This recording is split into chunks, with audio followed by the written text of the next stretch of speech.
Author Jean Hausman presents us with the tale of eating beauty, how she broke the food spell and how you can too. Her book tells the fictional story of a self-conscious woman named Madge, struggling with food issues, who is introduced to Vivian, a wise figure she comes to understand is actually her inner self. Together, they work to increase self-love while reshaping the relationship between mind and food. Jennifer Morris finds out more about this diet and wellness guide wrapped up in the accessible nature of a novel. What gave you the idea of writing a healthy lifestyle book disguised in a fictional story? My first thought was there are so many great how-to diet books out. Many of them, of course, I've read. And my intention was to get into the idea of what the woman really goes through, what the character goes through. Because we've all gone through this story. It's a journey that's fairly universal if you have weight and food issues. So I wanted to make it about someone doing it with ups and downs and starts and stops, but victory in the end. Yeah, I think Madge is really relatable in the story. I think everyone has a part of Madge in him or her. Well, I sure do. Well, that was going to be my next question. I was going to ask you, is there any part of you that is Madge? Well, obviously, Madge came out of my own consciousness. But with the problem of the yo-yo dieting, the up and down with the weight, the low self-esteem that for me went along with that. What about Vivian's likeness? What was the wise self of Madge? What was that inspired from? Well, Viv is a composite of the inner wisdom that I have gained over the years through all my own searches and studies and classes. But Vivian represents the part of us that will get us there, that we do have that successful piece of us no matter what we're trying to do. There is our own inner wisdom, there is our own inner guidance, and there is our own inner success energy flow that will get you to the point you want to get to. And Viv just gives her all of these wise tools to get her there.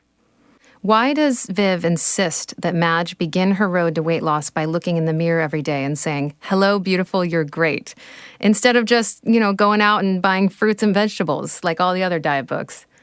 That actually is from a personal event myself on so many ups and downs diets. There was a day, it was my very last diet, and I believe that this was just a pivotal point for me, was this dislike of my size, my body, and not happy with what I look like. And one day looking in the mirror and say, you know what, you're okay. And it was just a pivotal turning point from that not liking myself. And I maintain now that that's a critical piece in weight loss, because otherwise you're pitting your body against yourself. And back in the day, we used to put pictures of pigs on our refrigerator or, very overweight women and say how disgusted we were, disgusting, as opposed to this is just who I am right now. I'm more than this. I'm more than my body. I can make this what I want. I can create this body I want, but I need my body on board with me. How do we begin then to overcome the negative thoughts, the negative forces that just reinforce our expectations to fail and our hatred of ourselves when we look in a mirror?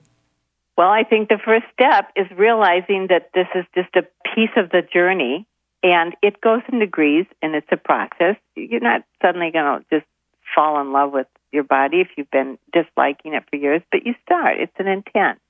I speak a lot about the saboteurs in the book. And when I say the negative forces, I think people do not really get, I know I didn't, the power of these saboteurs, and they're very happy with the status quo. You've got parts of you that are not at all interested in jumping on Viv's side of the table. I kind of almost think of them as, okay, here she goes again. She's starting another one of these food plans. Let's give her a week. Things are going, well, you're having a great week. You're thinking, oh, my God, I think I've got this. And whammo, you walk into the coffee shop and there's that chocolate cupcake, and here it comes. Well, when are you going to get a chocolate cupcake again? Those only get in here once a year. I mean, after all, they're from the cupcake store. And it's Tiffany's birthday, and I can't hit her. I mean, those are the saboteurs. And if we're not prepared for them and we don't really understand how powerful a force these are, that can be the negative forces that take us down.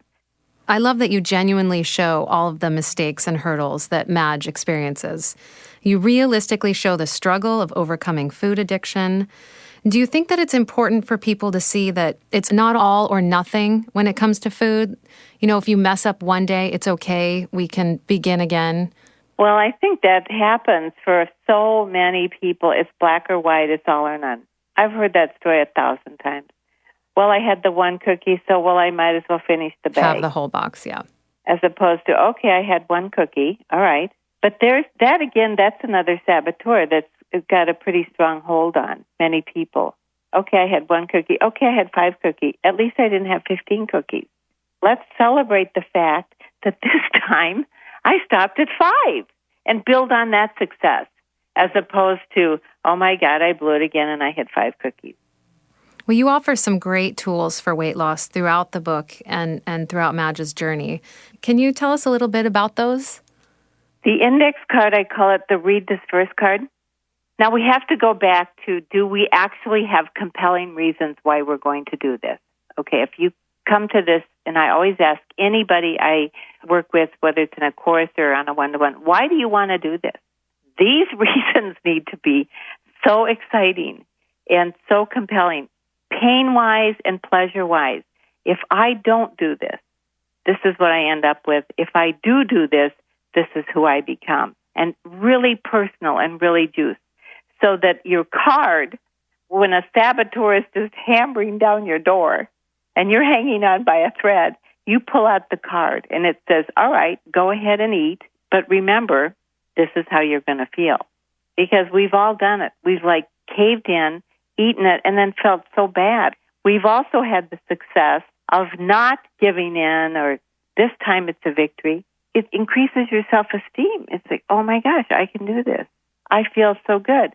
I'm one step closer to my goal. You know, my body loves me now. I gave it something healthy instead. You made the choice. The cupcake didn't make the choice. And a big piece of this is becoming conscious.